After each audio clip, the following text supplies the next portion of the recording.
dia meminta syafaat kepada perantara tersebut, wa yatawakkalu alaihim, dan berserah diri, menggantungkan harapan, gitu ya, menggantungkan keinginan kepada mereka yang memberikan yang menjadi wasilah selain Allah Subhanahu wa taala, maka orang yang seperti ini dikatakan syekh kafara ijma'an, ya, dia telah kafir secara ijma'.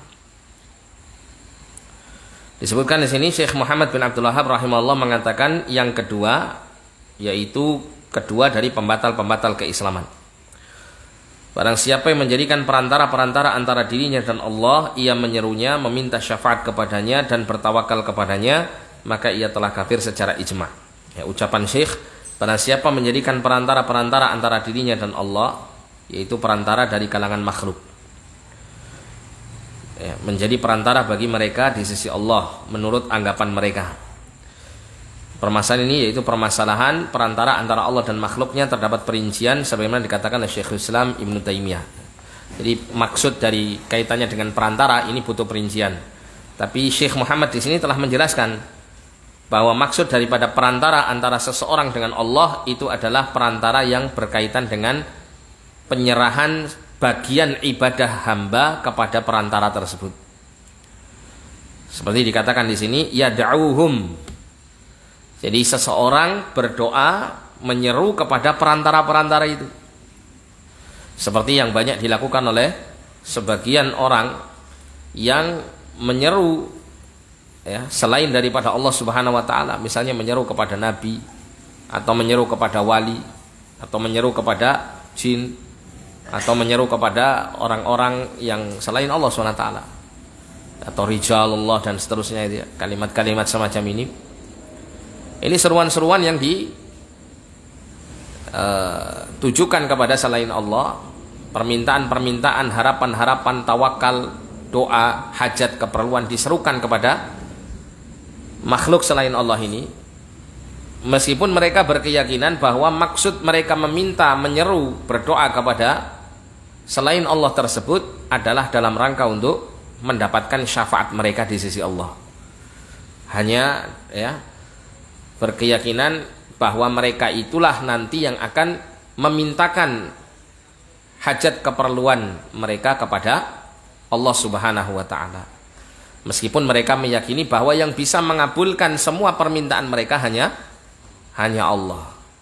Tapi di situ sudah terjadi sebuah bentuk ketundukan atau bentuk peribadatan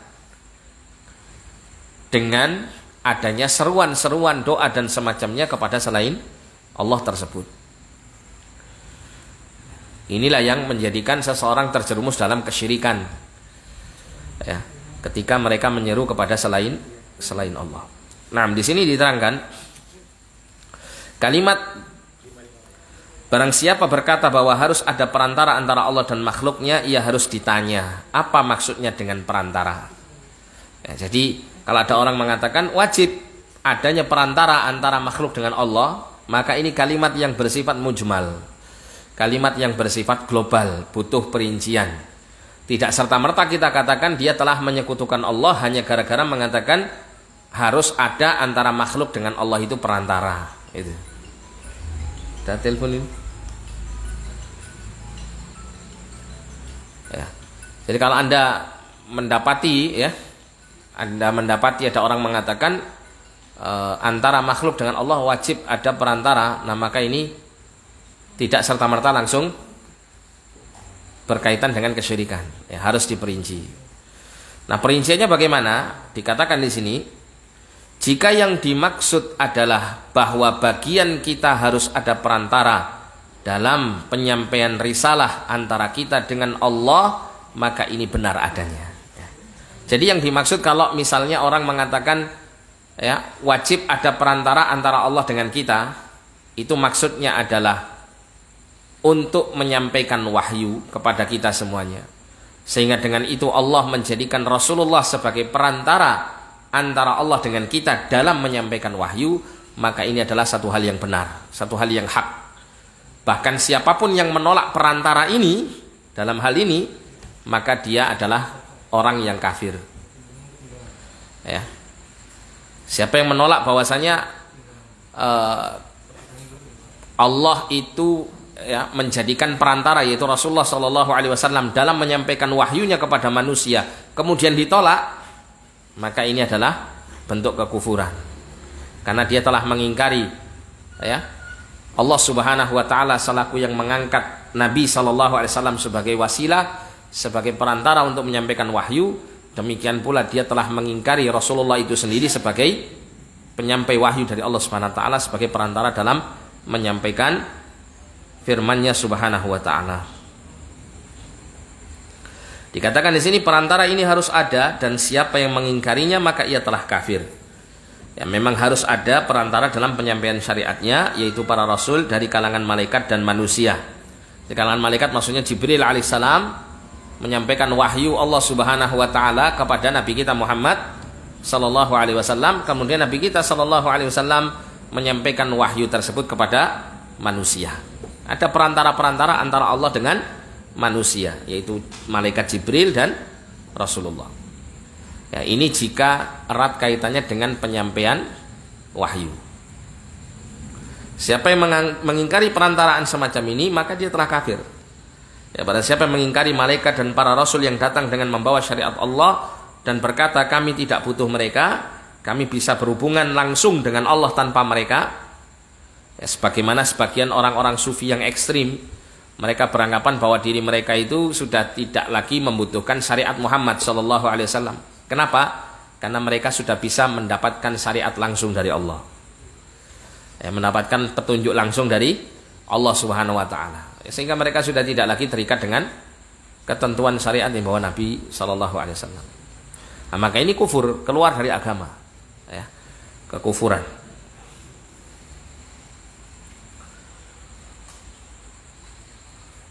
Ada juga perantara disebutkan di sini, yang barang siapa memastikannya maka ia telah kafir. Nah, ini sekarang sebaliknya.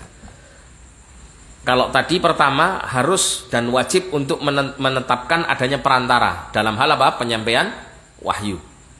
Harus ada perantara antara Allah dengan hamba-hambanya, yaitu adanya malaikat dan rasul. Siapa yang menolak menetapkan perantara ini maka dia kafir.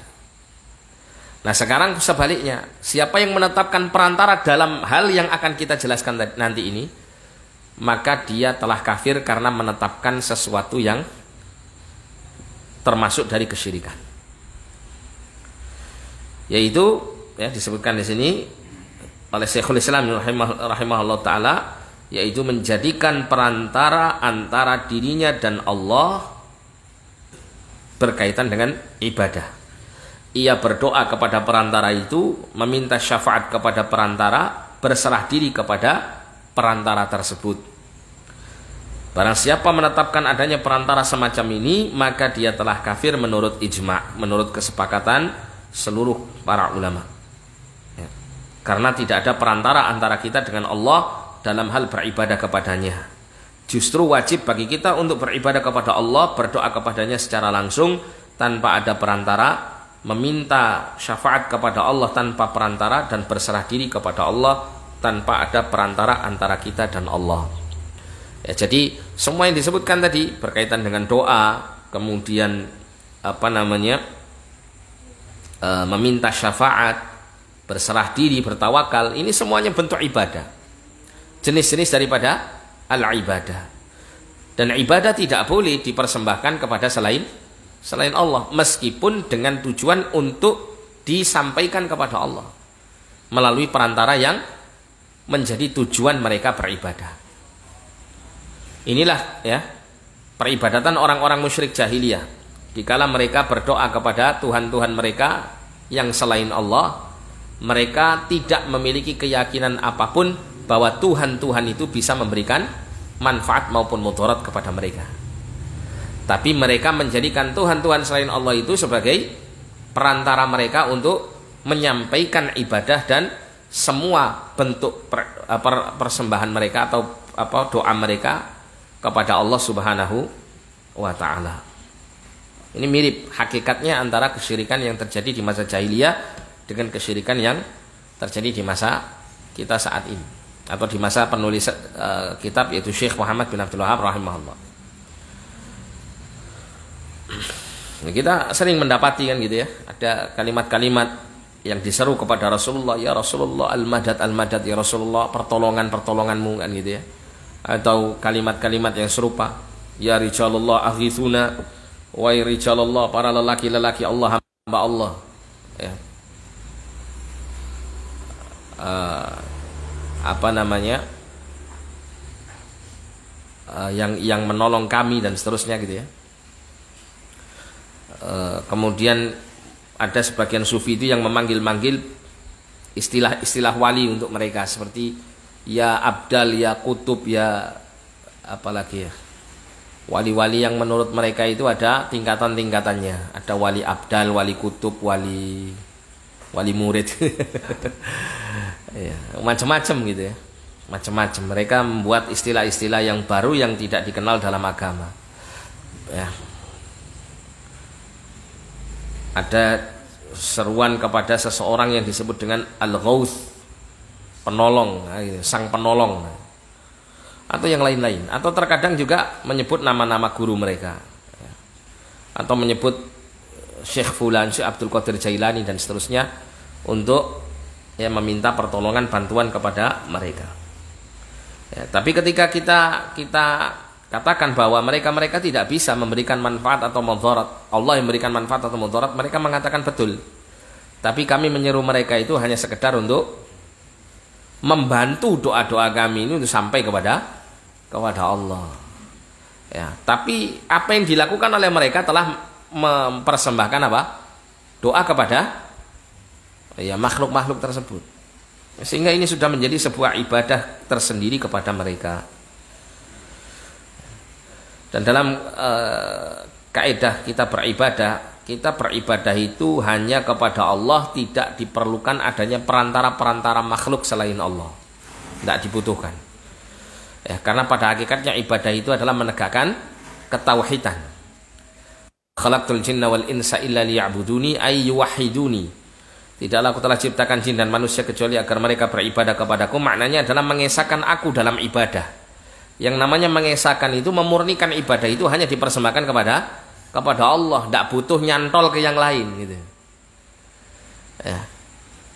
Oleh karena itu salah satu dalil yang sangat tampak jelas agar kita ini hanya mempersembahkan ibadah kepada Allah Subhanahu wa taala saja, tidak membutuhkan perantara makhluk di dalam kita beribadah, adalah diantaranya dalam Quran surat Ghafir ayat 60.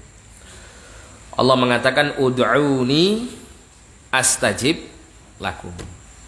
Allah perintahkan kita untuk berdoa kepada Allah. Ud'uni, berdoalah kalian kepadaku. Ud'u, da'a yad'u da'watan. Doa ini ada dua ya, seperti yang sering disampaikan ya, du'aul ibadah sama du'aul mas'alah.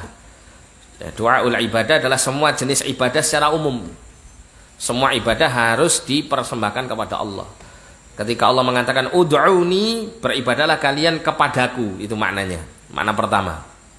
Dengan semua bentuk peribadatan, mulai dari berdoa, mulai dari bertawakal, ibadah badaniyah ataupun ibadah qalbiyah.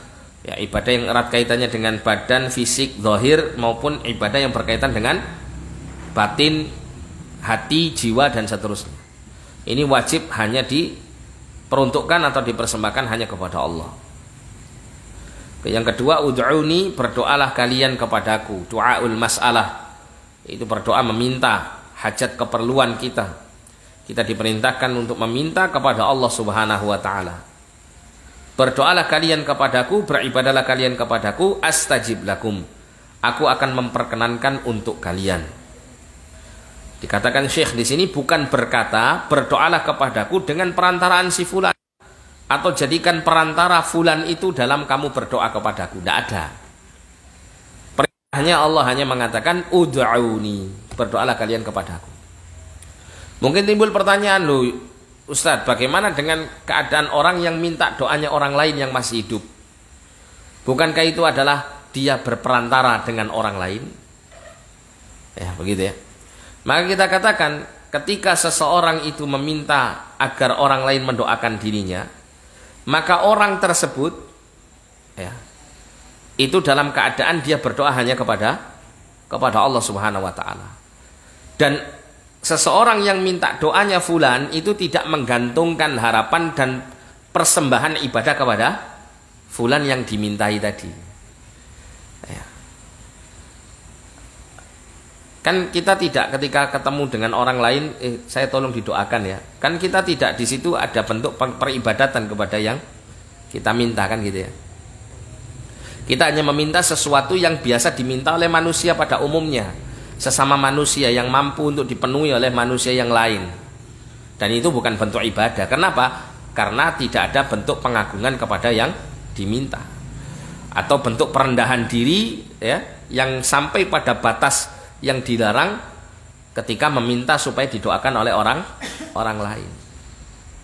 Sehingga tidak ada nilai ibadahnya ketika kita minta didoakan orang lain. Nah, nilai ibadahnya mana? Dari sisi orang lain itu mendoakan kita kepada Allah Subhanahu wa taala. Itulah nilai ibadahnya. Disitulah kemudian wajib harus dipersembahkan kepada Allah.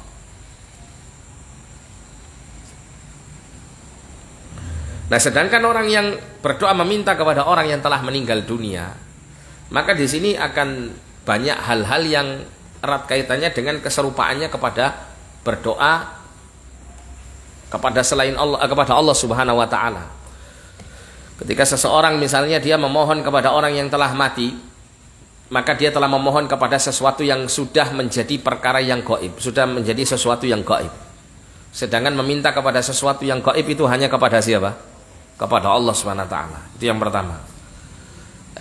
Kemudian yang kedua, ketika kita meminta kepada orang yang telah mati, maka kita telah memberikan sifat-sifat yang sudah melampaui batas pada sifat-sifat orang mati itu. Apa itu? Si mati bisa mendengar orang yang berdoa kepadanya. Berarti si mati memiliki kemampuan mendengar yang lebih. Kan begitu ya?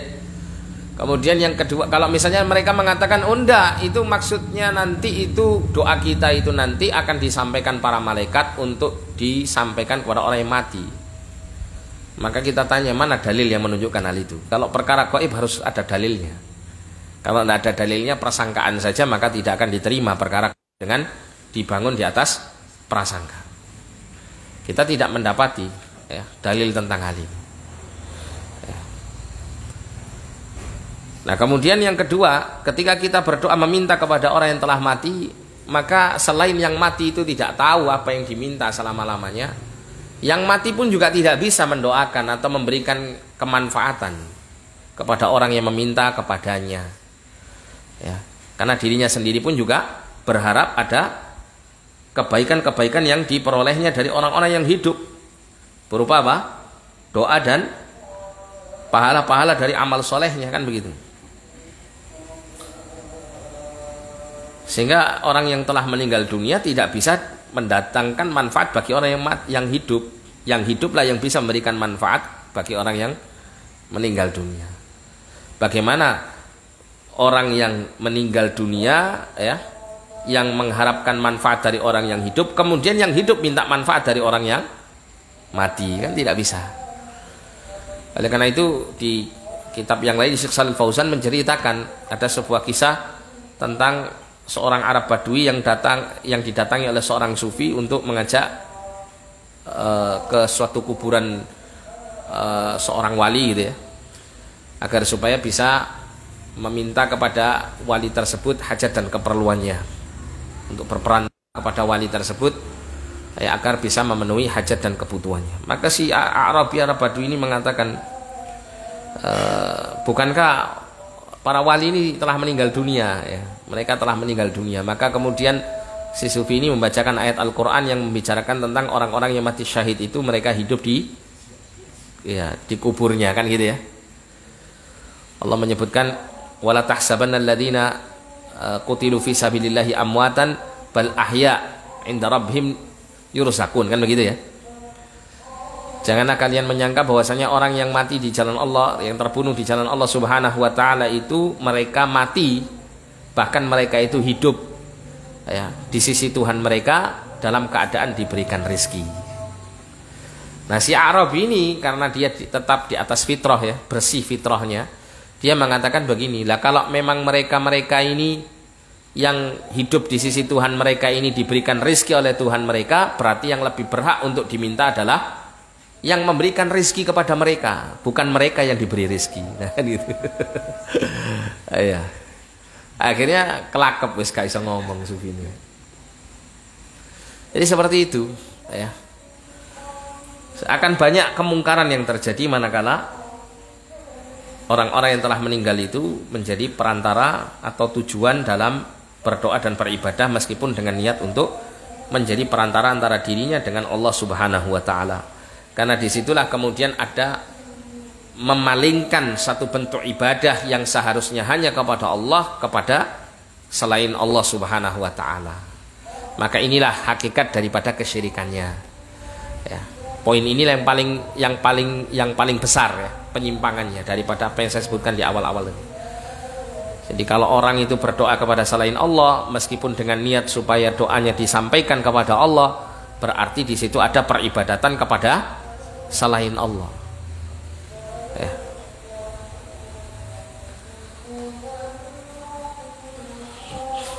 Barang siapa menetapkan perantara semacam ini, maka ia telah kafir karena ia membuat perantara antara dirinya dan Allah, yang ia memalingkan sebagian dari ibadah kepadanya dengan tujuan untuk mendekatkan diri kepada Allah, sebagaimana dikatakan oleh para kaum musyrikin, ya, sebelumnya, yaitu dalam Quran surat Yunus ayat 18 Allah mengabadikan tentang pernyataan mereka. Allah mengatakan wa ya'buduna min dunillahi ma la yadhurruhum wa la yanfa'uhum. Dan mereka orang-orang musyrik jahiliyah dulu beribadah kepada selain Allah kepada apa yang tidak bisa memberikan mudarat kepada mereka dan manfaat kepada mereka. Wa yaquluna, dan mereka mengatakan haula'i syufa'una 'indallah. Mereka orang-orang musyrik mengatakan ketika mereka tahu bahwa berhala-berhala mereka atau Tuhan-Tuhan mereka selain Allah, yang mereka seru selain Allah, yang mereka beribadah kepada berhala-berhala tersebut, mereka yakin dan mereka tahu bahwa tidak bisa mendatangkan mudarat dan manfaat untuk mereka. Makanya kemudian mereka mengatakan haula'i syufa'auna 'indallah. Mereka Tuhan-Tuhan yang kami sembah selain Allah itu adalah pemberi syafaat kami di sisi Allah, menjadi perantara kami di sisi Allah. Hanya itu saja tujuannya. Maka yang seperti ini, kata Syekh, disebut sebagai sebuah ibadah, bentuk penyembahan kepada selain Allah. Kelanjutan ayat itu, qul atunabbi'una Allaha bima la ya'lamu fis samawati wala fil ardi subhanahu wa ta'ala amma yusyrikun. Katakanlah wahai Muhammad, apakah kamu mengabarkan kepada Allah apa yang tidak diketahuinya baik di langit dan tidak pula di bumi? Maha suci Allah dan maha tinggi dan apa yang mereka persekutukan itu. Ya. Jadi Allah membersihkan dirinya dari bentuk-bentuk penyekutuan yang semacam ini, ya, dengan firman-Nya subhanahu wa ta'ala amma yusyrikun. Dan ini, kata Syekh, disebut sebagai kekafiran, dan Allah menyatakan dirinya bersih dari hal seperti itu. Sampai demikian inilah kondisi para penyembah mayat dan tempat-tempat keramat pada saat ini. Mereka menjadikan para wali dan orang-orang soleh sebagai perantara di sisi Allah. Mereka menyembelih untuk para perantara ini di kuburan-kuburan mereka, bernazar untuk mereka, meminta pertolongan kepada mereka, dan berdoa kepada mereka selain kepada Allah. Jika dikatakan kepada mereka bahwa ini adalah kesyirikan, maka mereka berkilah, mereka hanya sebagai perantara antara kami dan Allah. Kami tidak beriktikad bahwa mereka mampu mencipta bersama Allah, memberi rizki bersama Allah, mengatur bersama Allah. Akan tetapi kami hanya menjadikan mereka sebagai perantara antara kami dengan Allah, menyampaikan hajat-hajat kami kepada Allah. Itulah alasan mereka kenapa mereka melakukan penyekutuan kepada Allah. Ya, terkadang hal yang seperti ini digambarkan oleh syaitan sebagai sebuah keharusan. Yang diantaranya adalah syaitan itu menggambarkan bahwa diri-diri hamba itu adalah hamba yang hina, hamba yang jauh dari Allah, hamba yang dipenuhi dengan banyak dosa. Sedangkan orang-orang mati yang menjadi perantara mereka dalam beribadah kepada Allah, itu mereka adalah orang-orang suci, orang-orang yang bersih, orang-orang yang dekat dengan Allah Subhanahu wa taala. Ya, sehingga untuk supaya apa yang kita minta atau yang kita persembahkan kepada Allah itu benar-benar sampai kepada Allah, butuh bantuan dari perantara orang-orang yang suci. Nah, gitu. Itu talbisnya syaitan, talbis iblis ini. Ya. Karena bentuk pensucian diri sendiri sekalipun berupa taubat dan semacamnya yang digolongkan sebagai bentuk ibadah, ini pun juga diperintahkan oleh Allah untuk dilakukan hanya kepada Allah Subhanahu wa taala.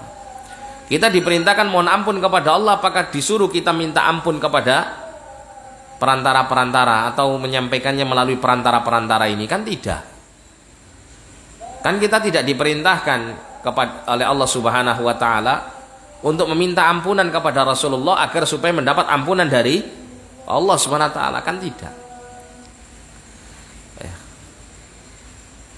Kita tetap diperintahkan minta ampun hanya kepada Allah. Sebagaimana kita minta ampun hanya kepada Allah, kita meminta hajat keperluan kita yang lain pun juga hanya kepada Allah Subhanahu wa taala.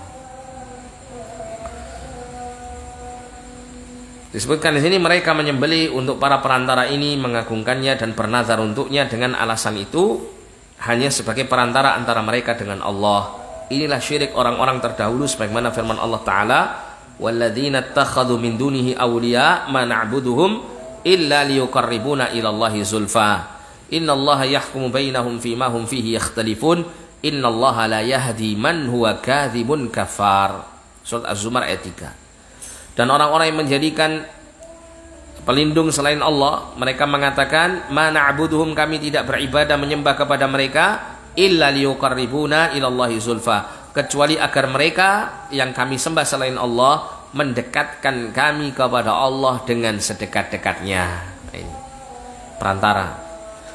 Sesungguhnya Allah menghukumi di antara mereka, ya, akan memutuskan di antara mereka tentang apa yang mereka perselisihkan di dalamnya. Sesungguhnya Allah tidak memberikan petunjuk kepada orang-orang yang pendusta lagi sangat ingkar. Dan yang menjadi sangat mengherankan, ya, dalam Quran itu jelas sekali Allah menjelaskan konsep tauhid dan syirik, terutama dalam hal yang semacam ini. Akan tetapi banyak sekali manusia-manusia yang menisbatkan diri mereka kepada ilmu dan dinyatakan oleh orang-orang di sekitarnya sebagai ahli ilmu. Bahkan di antara mereka ada yang menghafal Al-Quran, menghafal hadis-hadis Nabi SAW yang banyak, berinteraksi dengan ilmu-ilmu agama Allah Subhanahu wa taala. Bahkan ada di antara mereka itu yang memiliki tingkatan yang cukup tinggi dalam kedalaman dan pemahaman terhadap suatu bidang ilmu agama tertentu. Benar-benar dianggap sebagai ahli fikih di masanya, atau ahli hadis di masanya, atau ahli tafsir di masanya. Tapi wal'iyadzubillah, konsep tentang tauhid dan syirik yang demikian sederhananya, demikian jelasnya digambarkan oleh Al-Quran dan Sunnah, itu justru mereka tidak paham terhadapnya. Ya. Bahkan ada sebagian tokoh itu yang malah membalikkan keadaan. Mereka di antara mereka itu ada yang menulis kitab, ya, yang judulnya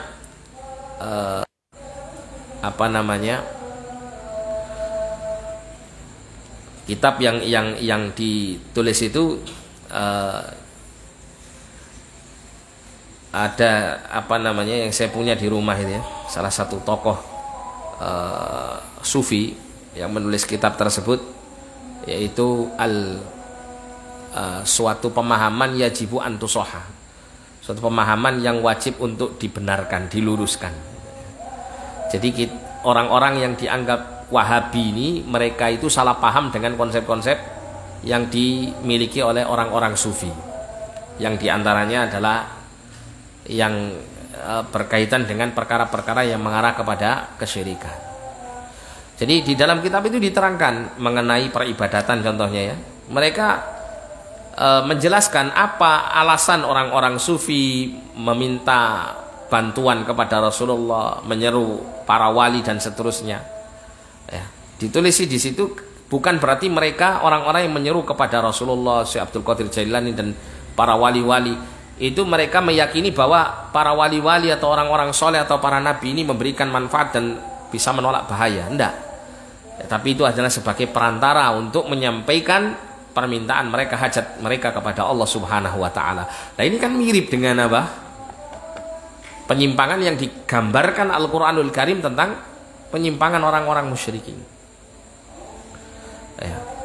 Justru mereka menganggap, ya, di dalam kitab itu dinyatakan mereka menganggap bahwa orang-orang musyrik dulu ketika minta kepada Tuhan-Tuhan selain Allah, mereka punya keyakinan bisa berhala-berhala itu bisa mendatangkan manfaat dan mudarat untuk mereka, nah gitu. Selain Allah Subhanahu wa taala. Padahal tidak demikian. Allah katakan di dalam ayat 18 surat Yunus tadi, wa ya'buduna min dunillahi ma la yadhurruhum wa la yanfa'uhum wa yaquluna haula'i syufa'una 'indallah. Mereka beribadah kepada selain Allah, kepada apa yang tidak mendatangkan mudarat kepada mereka dan tidak memberikan manfaat kepada mereka. Dan mereka mengatakan, nah ini menunjukkan bagaimana mereka paham dengan sifat Tuhan-Tuhan mereka selain Allah ini, yang tidak bisa memberikan mudarat maupun manfaat untuk mereka. Dan mereka mengatakan haula'i syufa'una 'indallah. Mereka ini hanyalah pemberi syafaat kami di sisi Allah Subhanahu wa taala. Mirip kan ya? Tapi terbalik. Ya, terbalik. Wala'iyadzubillah. Padahal beliau memiliki karya yang banyak dalam ilmu agama yang Masya Allah, kitab-kitabnya tidak kita ragukan dari sisi kualitas keilmiannya dalam bidang-bidang yang lain.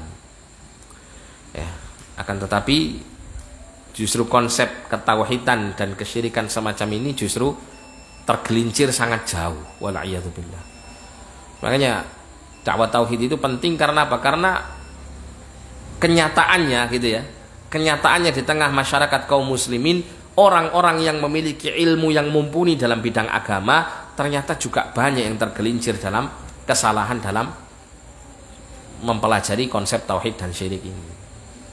Mereka beranggapan bahwa yang namanya tauhid itu adalah benar-benar meyakini Allah satu-satunya Tuhan yang mencipta, mengatur, menguasai, memberikan segala sesuatu dan menarik ya karunia-Nya kepada siapapun yang dikehendakinya. Hanya rububiyah saja yang mereka yakini. Sedangkan uluhiyah mereka masih ya menggunakan perantara-perantara lain selain Allah di dalam mempersembahkan peribadatannya. Allah SWT menyebut perbuatan orang-orang ini sebagai kedustaan dan kekufuran. Oleh menjadikan pelindung-pelindung selain Allah yang mereka ya menyatakan kami tidak beribadah kepada mereka Tuhan-Tuhan selain Allah ini kecuali agar mereka mendekatkan diri kami kepada Allah dengan sedekat-dekatnya. Ya, silakan Anda coba ya eksperimen, temukan orang yang memiliki keyakinan seperti yang saya sebutkan tadi, yang suka selalu berdoa itu selalu menyebut-nyebut nama selain Allah, entah kepada Rasul, kepada sahabat atau kepada siapapun juga. Anda tanya, apakah yang Anda minta ini Rasulullah, para wali, para sahabat, atau siapapun dari orang-orang soleh yang Anda seru di dalam doa Anda, atau yang Anda minta di dalam hajat keperluan Anda ini, apakah mereka ini bisa memenuhi hajat kebutuhan Anda? Pasti mereka mengatakan tidak. Lah terus kenapa Anda minta pertolongan atau minta hajat kepada mereka? Itu adalah dengan tujuan supaya mereka menjadi perantara kami kepada Allah. Pasti jawabannya begitu. Silakan Anda mau eksperimen langsung ke orang-orang seperti ini, pasti jawabannya begitu. Dan ternyata Pak, cocok dengan perkataan orang musyrik jahiliyah yang diperangi akidahnya oleh Rasul sallallahu alaihi wasallam. Ma na'buduhum illa liyuqarribuna ilallahi zulfa. Kami enggak beribadah kepada mereka, kami enggak berdoa kepada mereka, kami enggak bertawakal kepada mereka, kami enggak berserah diri kepada mereka, kami enggak punya harapan kepada mereka kecuali agar mereka mendekatkan kami kepada Allah sedekat-dekatnya, kecuali agar doa kami ini disampaikan kepada Allah, agar semua peribadatan kami disampaikan kepada Allah Subhanahu wa taala. Ini perantara. Nah, ini Isya Pak ya. Silakan azan dulu.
Nah, kita lanjutkan.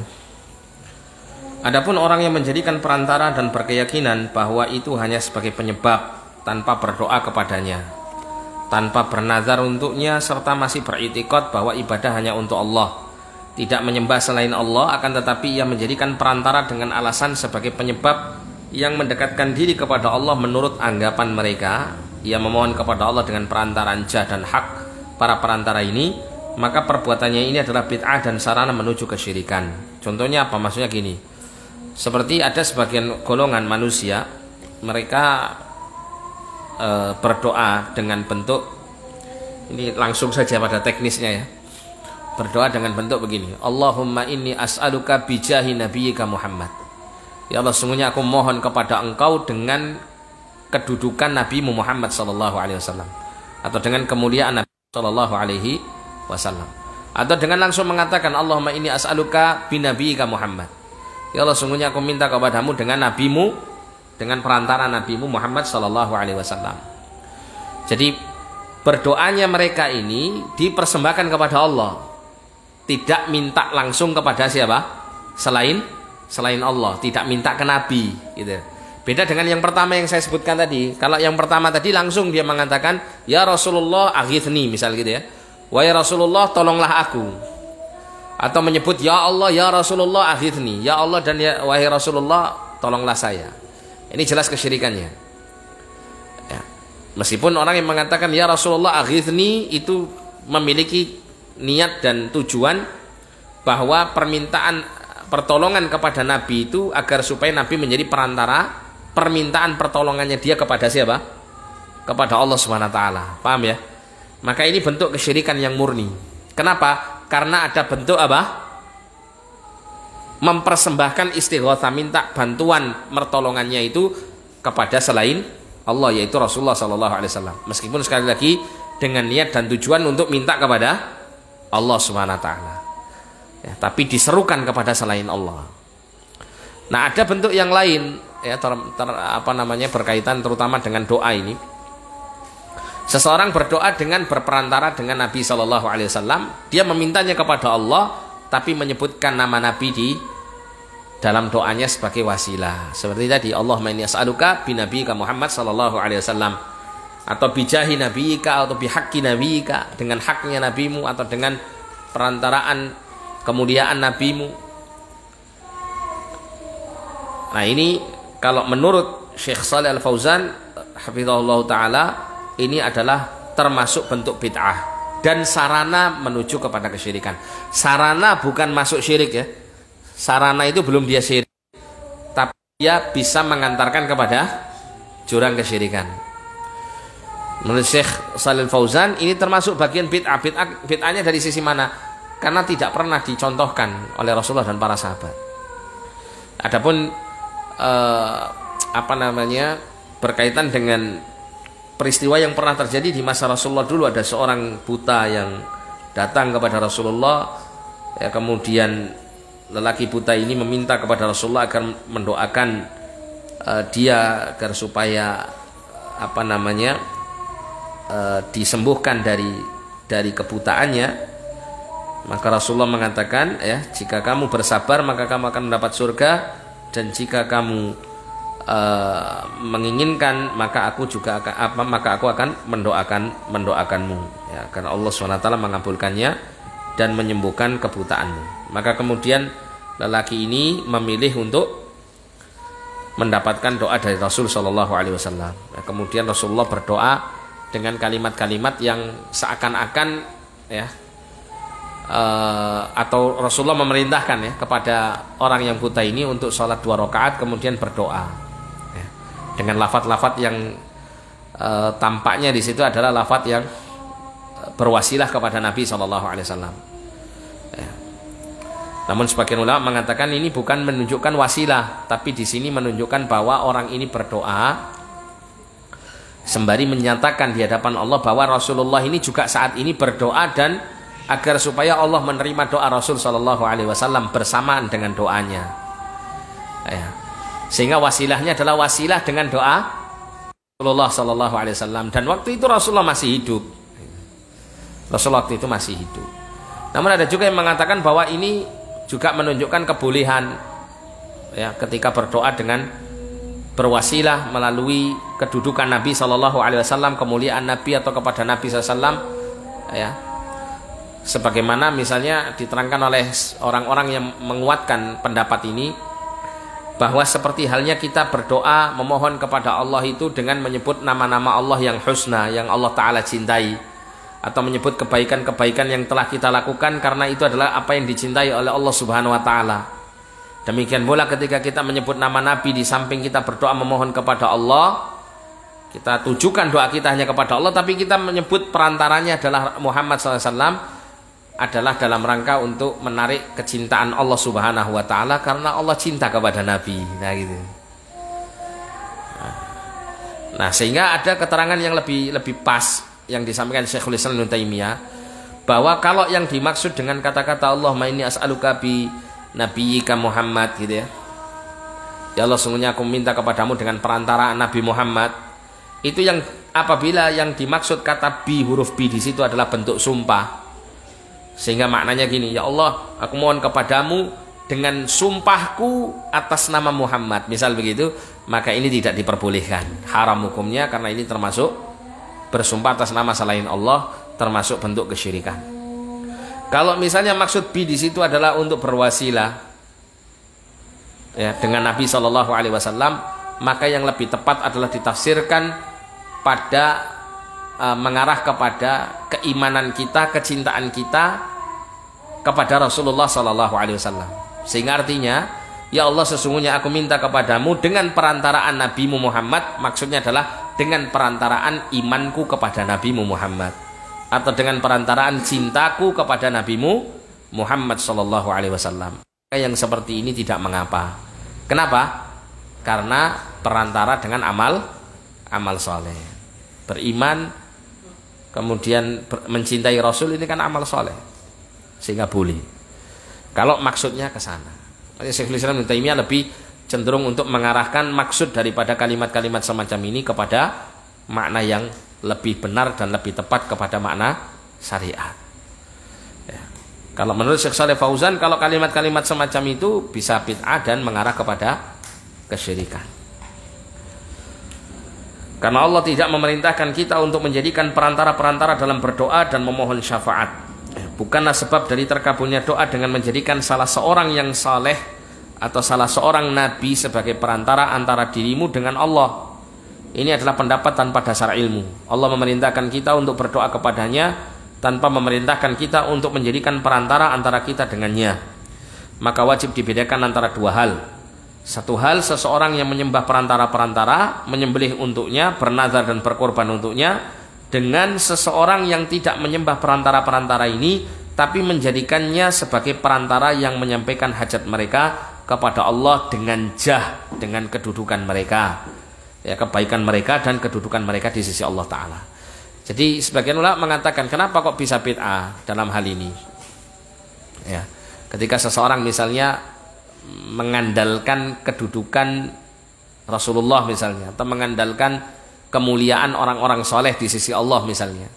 Ya Allah, saya memohon kepadamu dengan perantaraan kemuliaan fulan, kemuliaan orang soleh fulan, atau kemuliaan Nabimu SAW. Ya, maka dijawab oleh para ulama, ini termasuk perkara bid'ah karena kemuliaan, kesalehan dan kebaikan-kebaikan itu semuanya adalah bermanfaat untuk orang yang bersangkutan, bukan untuk orang lain. Ya. Jadi misalnya ya, kedudukan Nabi, kemuliaan Nabi itu bermanfaat untuk Nabi SAW, bukan untuk orang yang berdoa dengan menyebut kedudukannya. Ya. Sedangkan kalau kita kembali melihat kepada perantaraan-perantaraan, atau bukan perantara, istilahnya wasilah-wasilah gitu ya, wasilah-wasilah yang dibolehkan dalam kita berdoa kepada Allah, itu semuanya erat kaitannya dengan amal-amal saleh. Seperti kita menyebut Asmaul Husna dalam berdoa, menyebut Asmaul Husna dalam berdoa termasuk adab doa, amal soleh kan gitu. Terus menyebut amal soleh yang paling ikhlas yang pernah kita lakukan misalnya, ya Allah, dengan amal solehku yang pernah aku lakukan yaitu demikian, demikian, demikian, jika memang ini ikhlas karenamu ya Allah, hamba mohon kepadamu dengan perantaraan amal soleh ini, hendaklah kau memenuhi hajat kebutuhanku. Ini amal soleh kita, sehingga kita bisa meminta kepada Allah melalui kemanfaatan amal soleh yang kita kerjakan sendiri. Atau dengan memanfaatkan orang lain dari sisi apa? Doanya mereka gitu. Nah, sedangkan doanya mereka kepada Allah itu amal soleh untuk siapa? Untuk dia, yang kemanfaatannya, hajat keperluannya mungkin ya, permintaannya kepada Allah adalah untuk kebaikan kita, akan masuk dalam permintaannya karena dia meminta melalui amal solehnya. Jadi begitu. Jadi erat kaitannya dengan amal soleh gitu deh. Bukan erat kaitannya dengan apa? Kedudukan dan kemuliaan yang lain. Karena kedudukan dan kemuliaan yang lain tentu bermanfaat untuk yang lainnya. Namun ala kulli hal dalam masalah yang ini itu para ulama berselisih pendapat. Dan ini kalau diterangkan panjang sekali ya. Tapi insya Allah nanti diterangkan pula di sini oleh Syekh mengenai beberapa bentuk tawasul-tawasul dan syubhat-syubhat yang bisa dibantah oleh beliau berkaitan dengan syubhat tawasul. Tapi kemungkinan tidak masuk hari ini ya untuk pembahasan ini. Dan ini adalah batil dan bid'ah karena mengada-ada dalam urusan agama yang tidak diperintahkan oleh Allah Subhanahu wa taala. Ini adalah sarana menuju kesyirikan. Orang-orang zaman sekarang tidak hanya menjadikan perantara-perantara sebagai perantara saja dan tidak memalingkan sesuatu ibadah kepadanya. Akan tetapi lebih dari itu, sebagian besar dari mereka menyembahnya, bernazar untuknya dan menyembelih untuknya sebagaimana mereka lakukan di tempat-tempat yang mereka anggap suci, mencari berkah dari tanahnya dan bekas-bekasnya, berhaji kepadanya pada waktu-waktu tertentu, beriktikaf padanya, datang kepadanya sambil membawa hewan ternak dan menyembelihnya di halaman tempat-tempat yang mereka anggap suci ini sebagai kurban bagi tempat suci dan pemiliknya. Ya. Artinya apa? Bentuk-bentuk perantara yang disebutkan tadi itu yang mengarah kepada kesyirikan. Ini kalau dibuka dan tidak diterangkan tentang bahayanya, akan semakin jauh umat ini masuk terperosok ke dalam kesyirikan dari sisi ini. Ya. Dan itu terjadi realita di masa sekarang. Banyak orang yang datang ke kubur orang soleh, tawaf di situ, ya kan? Tawaf di situ, terus meminta bantuan kepada yang meninggal dunia. Itu ketergantungan dia meminta bantuan kepada yang meninggal ini lebih besar daripada ketergantungan dia kepada Allah ketika berdoa. Sehingga seakan-akan kalau saya nggak minta melalui mbah fulan, wali fulan, doa saya nggak mungkin terkabul. Ini kan sudah mengarahkan rojaknya yang berlebihan kepada selain Allah, tawakalnya yang berlebihan kepada selain Allah. Akhirnya setiap doa mesti harus sowan dulu ke makamnya mbah wali dan seterusnya. Ada ketergantungan kepada selain Allah dalam hal ini. Seakan-akan Allah itu tidak bisa mengabulkan doanya dia kalau tidak melalui perantara-perantara itu. Inilah kondisi mereka dan ajaran mereka dari dulu kala semenjak didirikannya masjid di atas tanah kubur, sebagaimana dikhabarkan oleh Nabi SAW, dan yang dikhabarkan ini telah terjadi. Dan mereka terjerumus sebagaimana kaum Yahudi dan Nasrani terjerumus dalam hal mendirikan bangunan di atas kuburan. Sebagaimana sabdanya, inna man kana qablakum kanu yattakhiduna qubur anbiya'ihim masajid, fala tattakhidul qubur masajid fa inni anhaakum an dzalika. Sesungguhnya orang-orang sebelum kalian menjadikan kuburan para nabi mereka sebagai tempat sujud untuk masjid, maka janganlah kalian menjadikan kuburan sebagai masjid. Sesungguhnya aku melarang hal itu. Hal ini sudah dilarang semenjak semula dari umat ini dalam masa-masa kejayaannya, dan tidak ada sedikit pun bangunan yang didirikan di atas kuburan hingga kedatangan Daulah Syiah Fatimiyah. Mereka menguasai Mesir dan sebagian besar daerah sekitar, dan mereka adalah Syiah Batiniyah. Mereka membangun berbagai macam bangunan di atas kuburan di Mesir dan lainnya. Kemudian tempat-tempat yang dianggap keramat ini semakin banyak di negara-negara Islam dikarenakan orang-orang Syiah ini, semoga Allah memburukkan mereka. Mereka adalah kaum yang pertama kali membangun di atas kuburan, sebagaimana disebutkan oleh Syekhul Islam Ibnu Taimiyah rahimahullahu ta'ala. Jadi mungkin kita tidak menemukan di negeri kita nggak ada orang Syiah yang begini, tapi orang Sufi. Nah, Sufi ini kepanjangan tangan Pak dari Syiah. Makanya semua peribadatan di Sufi itu nggak akan kita bisa bedakan dengan apa yang dilakukan orang-orang Syiah. Sama. Pengagungan kepada kuburan yang dilakukan orang Sufi tidak jauh beda dengan pengagungan kepada kuburan yang dilakukan orang-orang Syiah.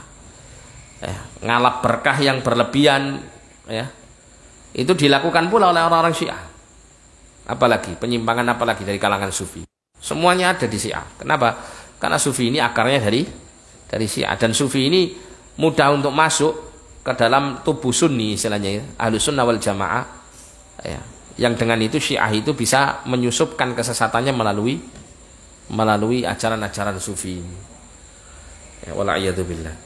Nah, insyaallah untuk pembahasan berikutnya kita akan lanjutkan pada pertemuan yang akan datang biidznillah taala, yaitu berkaitan dengan syubhat-syubhat dan bantahan terhadapnya.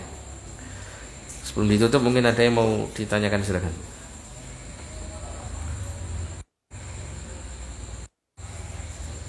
Ya.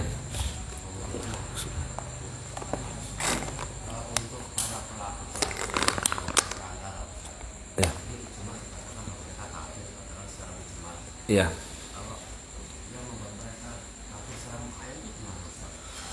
Iya.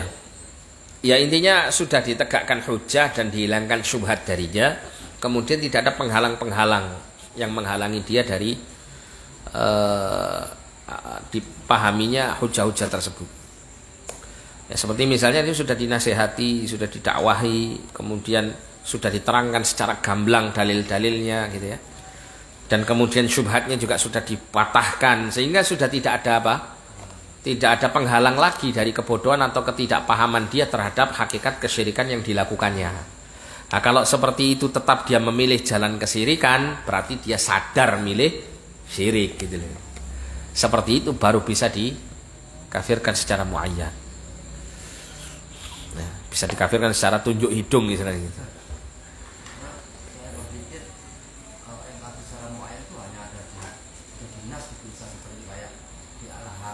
Iya, iya, iya, iya.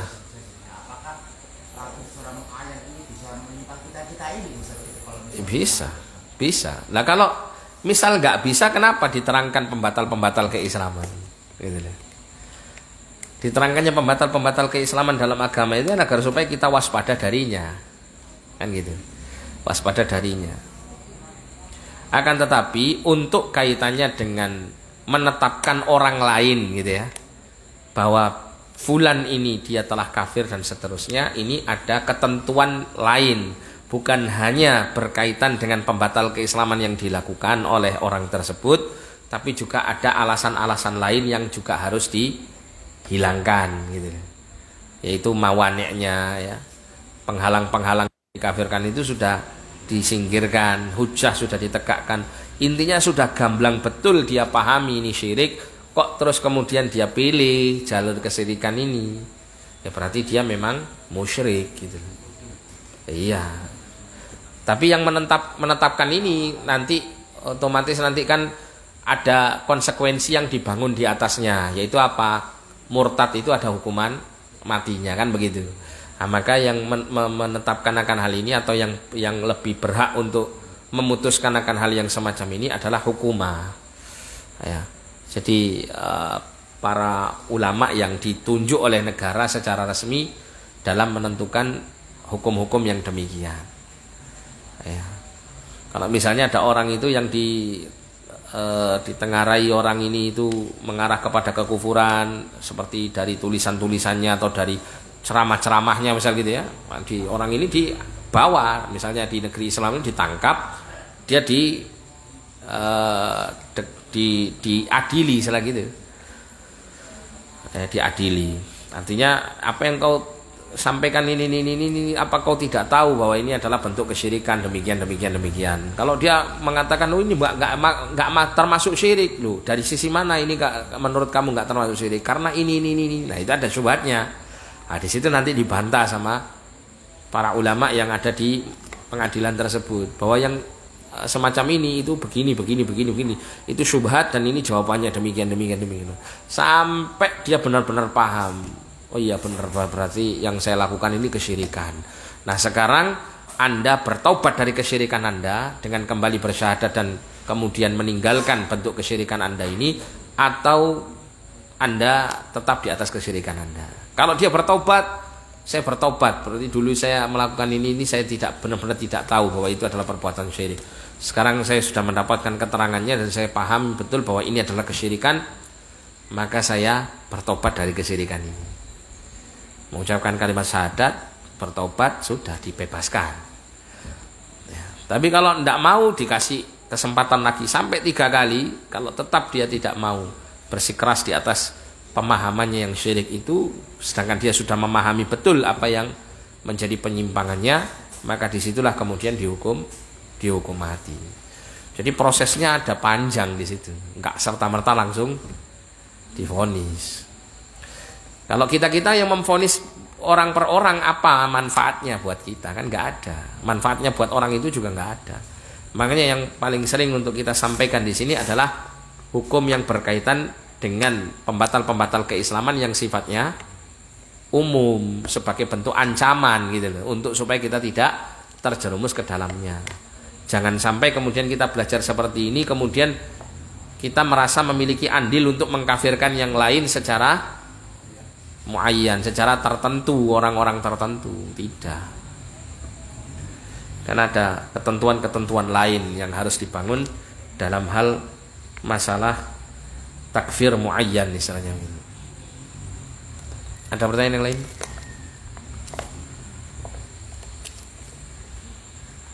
Tonton tanya. Iya. Tanya. Iya.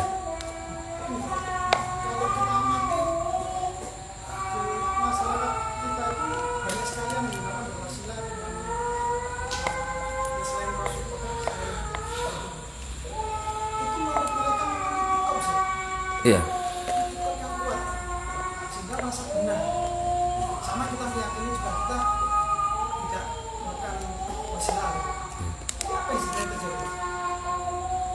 Maksudnya?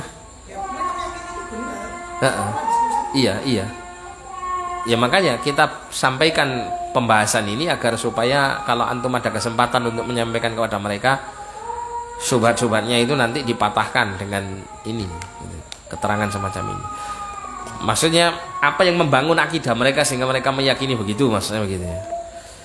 Ya itu tadi, karena tersusupi dengan keyakinan syirik yang ada ya. Kalau kita perhatikan kan, kesyirikan model seperti ini kan munculnya sejak zaman Islam belum turun kan gitu ya, atau Rasulullah SAW ini belum menyampaikan dakwah. Sejak zaman musyrik jahiliyah itu sudah punya keyakinan begini. Bahkan kalau keyakinan di negara-negara lain pun selain Jazirah Arabia pun juga banyak kesyirikan yang modelnya bermacam-macam. Artinya di sini apa? Kesyirikan itu sesuatu yang menjamur. Kemudian Islam datang dan Allah Subhanahu wa taala memenangkan kaum muslimin dengan akidahnya ini, dengan ketauhidannya ini, sehingga semua ya para sahabat waktu itu beribadah hanya kepada Allah, tidak menyekutukan Allah dengan sesuatu apapun. Nah, ketika Islam ini semakin tersebar luas, akhirnya masuk ke negara-negara yang lain. Nah, disitulah kemudian banyak orang-orang yang masuk Islam itu bermacam-macam. Ada yang masuk Islam tapi belum paham betul konsep Islam yang sebenarnya. Yang dia tahu pokoknya mengucapkan 2 kalimat syahadat tok, selesai. Ya. Kenapa? Karena mereka orang asing. Ada banyak orang asing yang tidak berbicara dengan bahasa Arab, mereka tidak paham kalimat la ilaha illallah. Contoh seperti di negeri kita sajalah, nggak usah jauh-jauh. Orang mengucapkan la ilaha illallah, kalau ditanya apa artinya, tidak ada Tuhan yang disembah selain Allah. Maksudnya apa? Ya maksudnya tidak ada Tuhan yang menciptakan, mengatur, menguasai selain Allah. Selesai. Ya. Tidak paham dengan konsep kemurnian penyembahan hanya kepada Allah. Mereka menganggap bahwa masih meminta kepada selain Allah dalam rangka untuk menjadikan mereka sarana atau menjadikan mereka wasilah, ya, perantara, itu bukan mengotori mengotori kemurnian tauhid. Mereka menganggap tidak. Kenapa? Karena mereka beranggapan bahwa tauhid itu yang menjadi titik utama adalah Tuhan Allah satu-satunya yang menciptakan, mengatur dan menguasai. Itu poinnya, nah gitu, menurut mereka. Makanya kita tidak mendapati di tengah-tengah mereka ya, yang punya keyakinan seperti ini pembahasan yang sangat detail mengenai konsep tauhid uluhiyah, nggak ada. Silakan antum buka kitab apa, Umul Barohin, kitab apa lagi, Jawahirul Kalamiyah, atau kitab mereka Aqidatul Awam, atau kitab apa lagi yang sering dibaca di masyarakat. Nggak ada. Di kitab yang paling mungkin yang paling kita sering dengar Safinatun Najah itu ya. Itu saja ketika membahas syahadat asyhadu an la ilaha illallah asyhadu anna muhammadar rasulullah, arti syahadat la ilaha illallah la ma'budu bihaqqin fil wujudi illallah. Titik, selesai, enggak ada pembahasan rincinya. Tidak ada yang berhak disembah dengan sebenarnya dalam wujudnya kecuali Allah SWT. Selesai. Itu benar maknanya, tapi bagaimana teknis perinciannya enggak diterangkan dalam kitab itu. Enggak ada keterangannya. Jarang kita menemukan pembahasan mengenai tauhid uluhiyah ini. Makanya kemudian banyak penyimpangan-penyimpangan yang merusak kemurnian tauhid uluhiyah yang mereka anggap itu masih aman. Bahkan itu dianggap sebagai sebuah cara yang lebih tepat dalam beragama, dalam beribadah kepada Allah. Karena mereka hanya menitik fokuskan pada pembahasan tauhid rububiyah dan tauhid asma wa sifat, nama dan sifat-sifat Allah. Yang mana sifat dan asma wa sifat pun juga dibangun di atas manhaj mutakalimin gitu ya. Banyak dipelajari melalui metodologi orang-orang ahlul kalam yang mengedepankan logika daripada dalil. Ya, seperti teologi Asy'ariyah yang pada fase keduanya ya. Jadi seperti itu. Ya, termasuk juga al-ghulu, berlebih-lebihan dalam mengagungkan orang-orang soleh, termasuk di sini mengagungkan Rasulullah Shallallahu Alaihi Wasallam. Ya. Dan ini nanti akarnya macam-macam, kemana-mana. Coba ya, setelah seseorang itu kemudian mengagungkan Rasulullah dengan menjadikan permintaannya kepada Rasul meskipun dengan niat apa? Perantara untuk menyampaikan kepada Allah. Nanti lama-lama akan kemana-mana nanti. Seperti ada keyakinan bahwa Rasulullah Shallallahu Alaihi Wasallam itu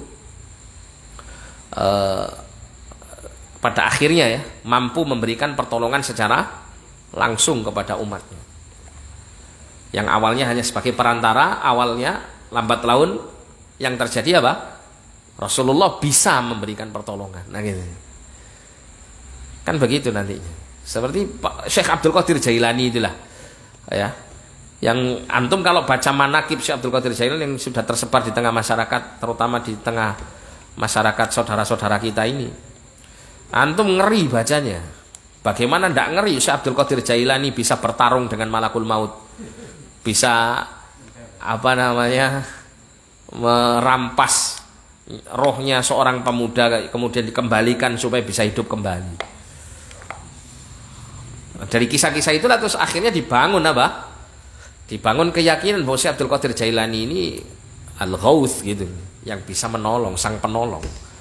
Makanya kita minta kepada Syekh Abdul Qadir Jailani supaya menolong kita. Nah, begitu. Nah, ketika rapuhnya tarbiyah pendidikan kepada tauhid uluhiyah disusupi dengan kerusakan-kerusakan yang berkaitan dengan tauhid rububiyah, yaitu syirik syirik uluhiyah yang sampai mengarah kepada syirik rububiyah pula. Yang terjadi apa? Yang terjadi mudah diterima dan bahkan difanatiki sebagai sebuah bagian agama. Apalagi kalau antum duduk bersama mereka kebanyakan apa? Cerita karomane Mbah Wali. Itu saja yang paling banyak. Kisah-kisahnya yai iki duwe karomah ngene, yai iki duwe karomah ngono. Itu saja. Apa manfaatnya bagi pemahaman kita kepada tauhid? Enggak ada. Justru malah apa? Memalingkan pengagungan kita yang harusnya kepada Allah, yang murni kepadanya, justru terkontaminasi dengan hal-hal yang begini. Itu yang kita bisa dapati di sekitar kita kan gitu ya. Wallahu a'lam bishawab. Termasuk juga konsep-konsep sufi yang membahayakan, yang dibangun di atas prinsip-prinsip Syiah, yang mana Syiah ini pun juga buatan siapa? Buatan Majusi, yang kemudian juga di situ andilnya Yahudi juga masuk, ngerusak Islam dari dalam. Itu kalau antum baca sejarah aliran-aliran sesat ini, antum akan temukan akarnya ima dari keyakinan Nasrani atau ima keyakinan dari paganisme syirik seperti Hindu, Buddha, atau kemudian juga dari Yahudi atau juga dari Majusi, orang-orang Persia itu. Nggak ada Islam yang murni yang kemudian apa? Menyerupai apa? Pemahaman-pemahaman yang tercampuri dengan pemahaman di luar. Bisa dipahami? Nah, saya kira cukup ya. Atau ada pertanyaan lagi dah? Tidak ada ya. Nah, kita tutup dengan doa kafaratul majelis. Subhanakallahumma bihamdika asyhadu an la ilaha illa anta astaghfiruka wa atubu ilaik. Wa sallallahu ala nabiyyina Muhammadin wa ala alihi wa sahbihi wasallam. Wa akhiru da'wana alhamdulillahi rabbil alamin wa lafu minkum. Assalamualaikum warahmatullahi wabarakatuh.